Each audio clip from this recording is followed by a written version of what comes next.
Всем привет, с вами Дэн, и сегодня я вам покажу несколько новиночек от Булова. И смотрите, какая красота, у нас здесь сразу космос, да, намекает на то, что здесь космические часы. Булова Lunar. И вот они. Так. Ой.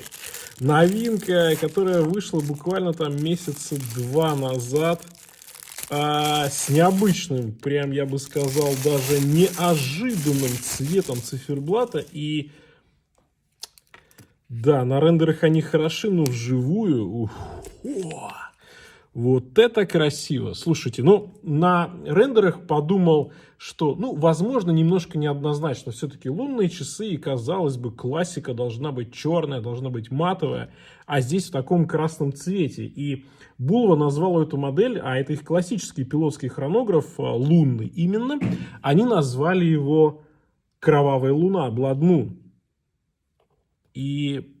Но здесь есть смысл, и здесь есть вкус, и здесь есть стиль. Вот в моих собственных Булова лунных, они классические черные. Мне очень понравился тогда, в тот момент, когда я заказывал ремешок себе, вот именно красный цвет циферблата. И да, он хорош. Здесь еще и браслет, что не часто, кстати говоря, в версии лунных Булова. Блин, хорошо, да, хорошо. Ну, красный цвет, да, это дань уважения хронографу, тому самому, который носил астронавт миссии Аполлон-15 Дэйв Скотт во время высадки на Луну в 1971 году. И я уже в обзоре про Булову, про лунные часы говорил о том, что, на мой взгляд, это, наверное, лучшая альтернатива Омега Speedmaster, ну, потому что они гораздо более доступны, они настолько же историчны, ну, за исключением того, что теперь в них стоит высокочастотный кварц 262 кГц, то есть он супер точный, и здесь хронограф 1/20 секунды, но при этом они еще более неубиваемы, потому что это, в конце концов, кварц, и они доступны, и, слушайте, но ведь они-то как раз-таки не подвели, в отличие от Speedmaster, ну, ладно, это вопрос уже истории. Слушайте, ну, хорошо, и посмотрите, как идет плавно стрелка, вот, потому что 262 кГц, хорошо, прям прекрасно, и браслет к ним подходит. Но, конечно же, здесь в комплекте есть и более классическая версия, потому что все-таки лунные часы, и здесь как раз-таки ремешок. Такой тонкий, кожаный ремешок, как раз в стилистике и в дизайне космического ремешка, стилизованный, естественно, и мне кажется, что вот, наверное, ну, понятно, что вот на каждый день, конечно, лучше будет браслет, но вот когда хочется, да, когда припрет что-то такое прям историческое, что-то такое винтажное, то вот этот ремешок. И лично мне эти часы больше видятся именно на ремне. То есть, может быть, комплектный ремень, возможно, вы что-то стороннее поставите. Мне кажется, что вот именно вот эта Булова с красным циферблатом, она вот хороша на ремне. Безусловно, браслет прекрасен, и хорошо, что он здесь есть, и хорошо, что он есть в базе, потому что у вас есть универсальный вариант на все случаи жизни. И здесь браслет хорош, здесь браслет на системе быстрой замены, так что и ремешок, кстати говоря, тоже. Поэтому, ну вот, это будет удобно именно в носке на каждый день. Здорово, на самом деле, Булова молодцы, развивают эту линейку, предлагают интересные варианты, вот теперь вот новый цвет, и причем не то, чтобы сказать, что этот цвет, ну, какой-то вот прям левый, что называется. Нет, это вполне себе цвет такой вот, действительно, кровавая луна, когда вот непонятно, неопознанно и достаточно страшно, но при этом красиво. Ну, мы про земное немножечко теперь пройдемся. 42 у нас с небольшим здесь диаметр, без кнопок, естественно. Высота, с учетом того, что стекло такое высокое достаточно и матовое с боковой части, да. 13,5 высота немного, по браслету здесь 20, так что все можно будет поставить. Ну и от ушка до ушка 53. И на моем запястье мне нравится, как эта модель смотрится, а в красном цвете она прям такая яркая, я бы даже сказал, отчасти праздничная и очень-очень свежо, очень сочная. Мне нравятся эти манежи, которые серебристые, хорошо сочетаются с внутренним рантом. А ведь вы видите, да, здесь мне нравится, как вот в этой модели сделано стекло. Оно накрывает рант, и рант оказывается внутри. Совсем по-другому смотрятся часы. Здорово, круто. И, конечно, вот эти характерные для лунной булавы боковые кнопки, такие немножко сглаженные, достаточно длинные. И, кстати, на них удобно нажимать, потому что всегда попадешь пальцем, даже в больших перчатках. Спасибо Best Watch, который предоставил для обзора все часы из сегодняшнего ролика. Я оставлю ссылки на эти модели в описании к видео, чтобы вы могли посмотреть актуальные цены, потому что, ну, мало ли что там с момента записи ролика вдруг чего-то там допоменяется. 50 метров водозащиты, вполне такая достаточная для Луны, и да, в принципе, и на каждый день тоже достаточно. Также здесь, естественно, сапфировое стекло, ну и хронограф, который измеряет точность до 1/20 секунды. Посмотрите, какой красивый, такой прям насыщенный циферблат с объемными метками. Интересная здесь текстура, которая напоминает лунную поверхность. Контрастные стрелки, которые хорошо считываются. Ну и вот мне нравится оттенок. Оттенок такой прям яркий, прям такой манящий. С одной стороны агрессивный, с другой стороны манящий. Ну и на нашу зиму, которая такая серая, серо-черная, тоже очень даже неплохо. Сатинирование по ранту идет, и по основной части корпуса здесь зеркальная поверхность, которая добавляет шика, блеска. Ну и понятно, эти часы, они должны привлекать к себе внимание, потому что Булава выбрала именно красный оттенок. Ну и как вы понимаете, если в черном цвете мне эта модель очень понравилась, она есть в моем личном сете, то в красном, мне кажется, это в принципе неплохо даже иметь и обе модели, но если у вас еще нет булавы лунного пилота, то почему бы и нет, почему бы и сразу не зайти с красного варианта. Вторая булава сегодняшнего обзора — это модель Precisionist. Если вы смотрите канал регулярно, то вы знаете, что такое Precisionist. Это модель на суперточном кварце от Булава с потрясающей частотой, тоже 262 кГц. Калибр NN10 внутри стоит и точнейший механизм. Ну и вы посмотрите, вот это шик. Мое почтение. Но у Булавы есть разные варианты дизайна, есть достаточно сдержанные в этой стилистике. Здесь максимально такой мощный вариант, еще и с вкладкой безеля в виде дамасской стали, который добавляет шика, ну и немножечко сдержанности, я бы сказал.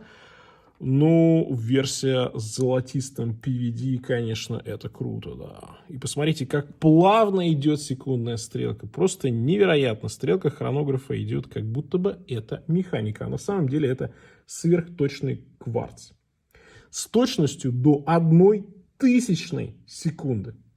Представляете? 50 метров защиты. Здесь сталь с PVD покрытием. Сапфировое стекло. На задней крышке указаны основные характеристики. Серия 10, Precisionist, спецсерия. Слушайте, ну, честно говоря, вот на картинке они, наверное, вот уж прости меня, Булава, но выглядят достаточно невзрачно. Вживую это бомбяу, вот реально бомбяу. То есть они, казалось бы, должны привлекать к себе максимум внимания. Да, они это делают. Казалось бы, будет какой-то перебор, когда здесь такая полированная золотистая поверхность сочетается с сатинированием. И вроде бы должно быть вульгарно, но на самом деле нет. На самом деле именно ярко, празднично. Я бы сказал, что эти часы, наверное, для двух случаев. Ну, во-первых, если вы любите, в принципе, привлекать внимание какими-то высокотехнологичными, интересными часами. А во-вторых, когда вам просто хочется, чтобы эти часы радовали вас, грели вас, и как раз у нас зима. И вот это та самая модель, которая будет дарить положительные эмоции. И при этом здесь нет какого-то перебора, вот серьезно. Не знаю, насколько передает это видео, но вживую, слушайте, это смотрится круто. Ну, циферблат здесь просто прекрасен. Он объемный, он такой прям бесконечный, потому что он многоуровневый. Самый низкий уровень — это у нас вообще кольцо, где разметка дня, месяц. Дальше идет полупрозрачная такая накладка. Над ней есть еще один уровень, где размещены другие счетчики. Потом идут стрелки, потом идут метки объемные, потом идут боковые метки в виде секунд. Дальше уже идет сам безель и накладка безеля и стекло, которое вровень с корпусом, но причем оно слегка изогнуто. Корпус высокий, да, корпус большой, но они сделали интересно, они сделали его граненым, они сделали его таким вот прям характерным. У него есть характер, у него много-много граней, и вот когда слишком много граней, то немножко скрадывается та самая высота, но при этом масштабность такая, да, и объем, это все сохраняется и выглядит круто. Ну и за счет того, что, наверное, впереди большую часть безеля занимает именно вкладка из дамасской стали, а здесь как будто бы двухцветные такие часы. И немножко дамасская сталь приглушает вместе с вот таким полускелетонированным, полупрозрачным циферблатом, вместе с черными акцентами, немножко приглушает вот эту вот, может быть, где-то в каком-то месте излишнюю яркость. Слушайте, ну вот на запястье, да, мое запястье 18,5, ну, кстати, на запястье вот даже золотистый браслет особо не бросается в глаза, и часы вроде бы как будто бы такие достаточно сдержанные. А потом хопа-хопа по бокам, и у тебя вот такая красотулечка. И мне нравится, как браслет переливается. Сатинирование с зеркальной поверхностью очень круто. Вот такие праздничные часы. Праздничные часы, часы на выход, на праздник, на выходной. Для поднятия настроения. Класс. Сидят, кстати, удобно. Браслет удобный. Сразу звено идет вниз. Звенья удобно лежат на запястье. Посадка шикарная. В принципе, если для вас сочетание цветов перебор, можно найти себе что-то попроще в другой цветовой гамме. Но вот эта гамма мне нравится. Максимальная ширина здесь почти 49, но это с учетом вот таких защитных наплывов на головку. А если мы смотрим по безелю, то в принципе вполне себе адекватные 44,5. Высота, я думаю, будет прилично. 17,6. Браслет в широкой части первого звена 23. Но здесь сторонний браслет не подойдет, поэтому не особо это важно. А тушка до ушка, кстати говоря, всего лишь 51,6. Поэтому часы не супер какие крупные в итоге у нас получаются. Ну и давайте запустим хрон, посмотрим эту бешеную скорость. 0,01 секунды. Просто космос. Полетело.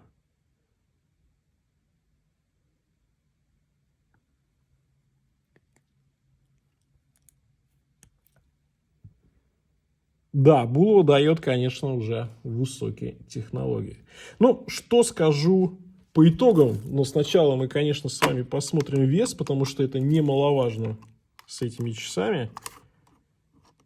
286 грамм, так что учитывайте ваши возможности. Те, кто не поднимал больше ручки, конечно же, не осилят. А мне, например, нравится тяжеленький вес, тем более это часы явно не на каждый день.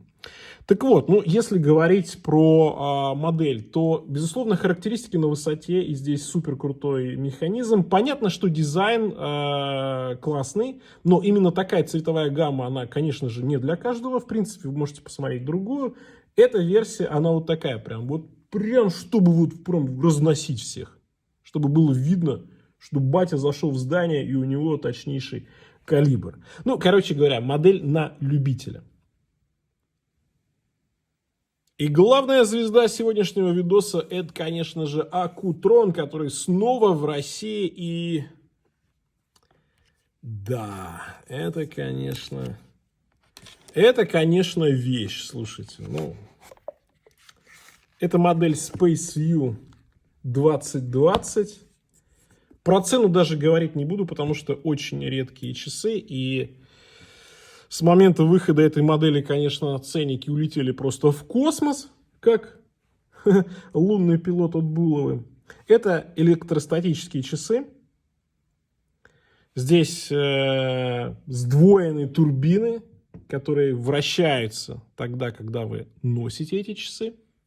Ну вот мы можем немножечко их подзавести. Мы видим, что две турбиночки внизу-то у нас вращаются с большой скоростью.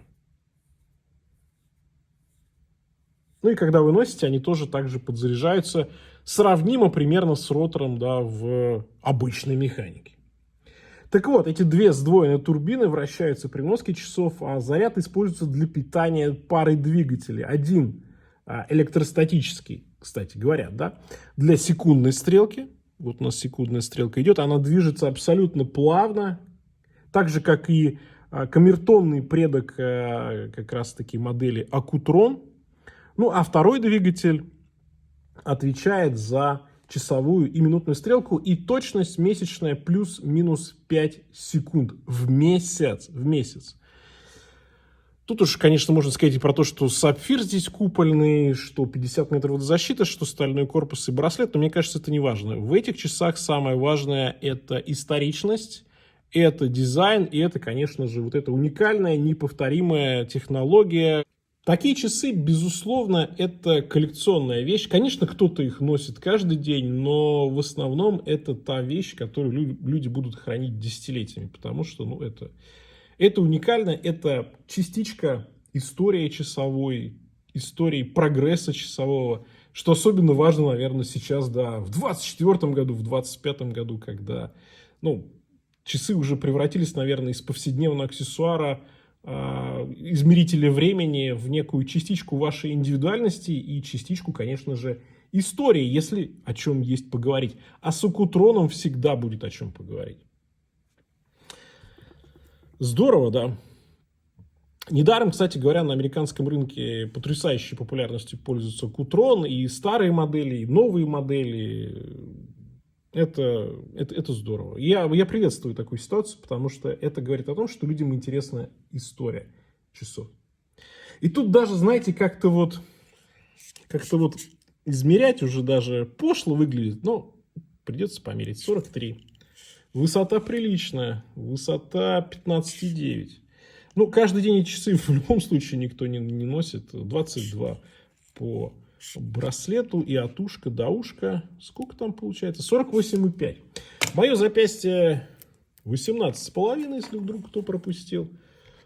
Ну, красота, красота. Вот с этим зелеными акцентами. Зелено-стальные такие. И контрастные яркие стрелки. Вот понимаете, вроде бы такой перенасыщенный циферблат, очень технологичный, такой вот очень историчный, винтажный. Турбины у нас здесь, все движется, все работает. А взяли, сделали контрастные стрелки и нормальная читаемость. Вот все бы так делали. Но сидят они классно, выглядят они потрясающие, как раз на какие-нибудь вечеринки инженеров, например, да. Да или, в принципе, такие часы, если вы их надеваете куда-то на встрече, они, мне кажется, сразу говорят о том, что вы любите что-то такое научное, что-то историческое, что-то необычное. Вы явно хотите выделиться из толпы и показать вашу индивидуальность. Как будто бы прочитал какую-то маркетинговую пургу, но на самом деле от души сказал, потому что правда оно так и есть. Ой, классная модель. Мне нравятся вот эти милые, приятные искажения по краям, которые дает это огромное купольное стекло. Ну и корпус сделан приятно. Длинные ушки, опять же, винтажные. Посмотрите, какой браслет, да? Шестизвенный, мощный, плоский такой, широкий. Зеркальная полировочка, сатинирование вся идет по корпусу. Все так прям неплохо. И главное, что не привлекает излишнего к себе внимания. То есть не отвлекает от самого циферблата. И, конечно, мне нравится очень узкий рант. Ну, рант здесь сделан прям так вот именно винтажно. Плоская заводная головка. Узкий рант, и поэтому получается как будто бы слишком большой широкий циферблат. Высокая, такие кастрюли видны, я бы сказал. Задняя крышка опять же в виде турбины. Но, блин, ну классно, ну классно. Ну ладно, я все-таки посмотрю, сколько они весят. Мы же каждый день их будем носить, да? Ну, кстати, 188 грамм для крупных часов на браслете, я считаю, что это немного. Немного. Да, отделочка здесь, конечно, не из старых времен. Здесь все очень прилично, очень красиво. Ой, хорошо. Когда смотришь близко на эти турбины, Класс. Инженеры, если есть в комментах, напишите, как вам эта модель.